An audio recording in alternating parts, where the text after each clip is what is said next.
जय हिंद। भारत में 1 जुलाई 2024 से 3 नए आपराधिक कानून लागू हो रहे हैं।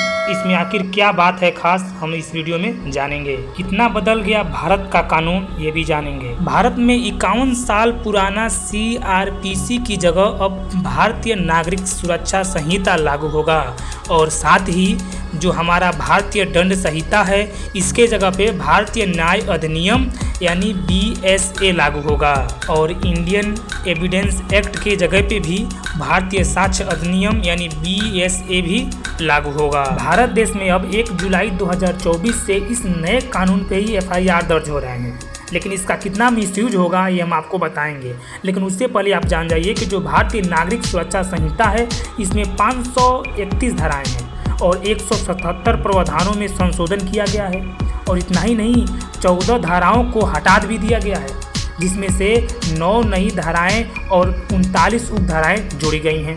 जो हमारी पुरानी CRPC थी उसमें 484 धाराएं थी और जो भारतीय न्याय संहिता है इसमें 357 धाराएं हैं और अब से पहले CRPC में 511 धाराएं हुआ करती थीं। इसी तरह भारतीय साक्ष्य अधिनियम में 170 धाराएं हैं, जो कि 6 धाराओं को हटा दिया गया है और 2 नई धाराएं और 6 उपधाराओं को जोड़ दी गई है। पहले इंडियन एविडेंस एक्ट में 167 धाराएं थीं, लेकिन जो अब नई धाराएं बनी हैं इसमें आपको इलेक्ट्रॉनिक साक्ष्य पर ज़्यादा जोर दिया गया है, जिसका बहुत ज़्यादा मिसयूज भी होगा।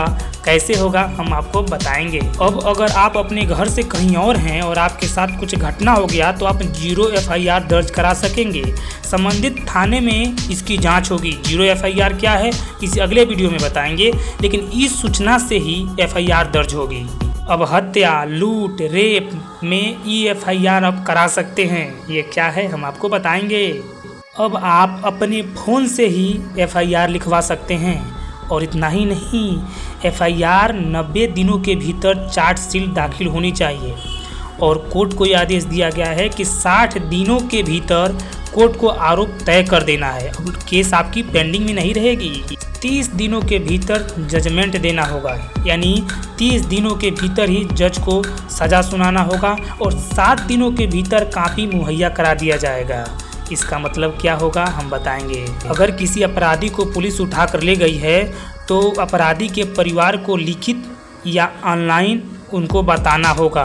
अगर ये घटना किसी बच्चे के साथ होता है या कोई महिला के साथ होता है तो उसके लिए BNS में 36 धाराओं का प्रावधान किया गया है। अब रेप का केस धारा 63 के तहत दर्ज होगा और धारा 64 में आजीवन कारावास की बात की गई है और न्यूनतम की बात करें तो 10 वर्ष की कैद की बात की गई है।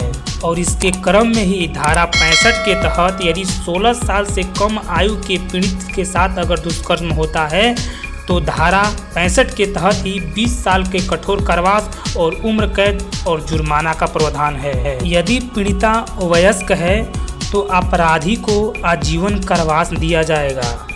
यदि यही 12 साल से कम उम्र के पीड़ित के साथ रेप किया जाता है तो उसको न्यूनतम 20 साल की सज़ा या आजीवन कारावास या मृत्यु दंड दिया जाएगा ससुर के नाती को।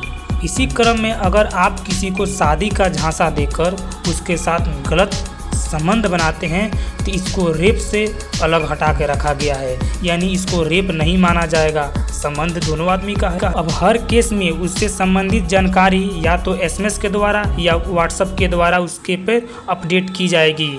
अपडेट की सीमा 90 दिन तक निर्धारित की गई है। इसमें भी गवाहों को अब सुविधा का प्रावधान किया गया है। गवाहों के लिए अब इलेक्ट्रॉनिक सबूत कोर्ट में मान्य होगा, यानी मोबाइल से वो बोल देगा तो सबूत टंगा चाहिए। अब मॉब लिंचिंग भी अपराध के दायरे में आ गया है, यानी शरीर पर चोट पहुंचाने वाले अपराधों को अब सजा दी जाएगी, जो कि धारा 100 से 146 तक की बात की गई है। अब हत्या के मामले में धारा 103 में रिपोर्ट दर्ज की जाएगी और धारा 111 में संगठित अपराध का संज्ञा दी गई है। वहीं धारा 113 में टेररिस्ट एक्ट बताया गया है। बम लिंचिंग के मामले में 7 साल या उम्र कैद हो सकती है। फांसी की सजा का भी प्रावधान किया गया है।